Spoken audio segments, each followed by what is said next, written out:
સાગર આખી બાટલી પતાવી નાખી તે શું થયું આજે બહુ ગહેરી ચિંતામાં લાગો છો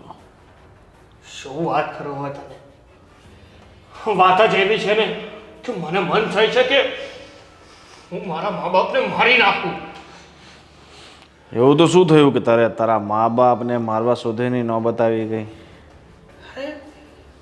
હા મારા મા બાપ છે ને એ મને પ્રેમ જ નથી કરતા મારી બધી જ મિલકત મારી બંને બહેનોના નામે કરી દીધી છે આ તો બહુ ખોટું કર્યું તારા મા બાપને જિંદગીભર સાચવવાના એને રળીને ખવડાવવાનું અને એ બધી મિલકત તારી બહેનોને આપી દીધી એક કામ કર તારા મા બાપને બહેનો પાસે મોકલી આપ તો એને તારી બહેનોને ખબર પડે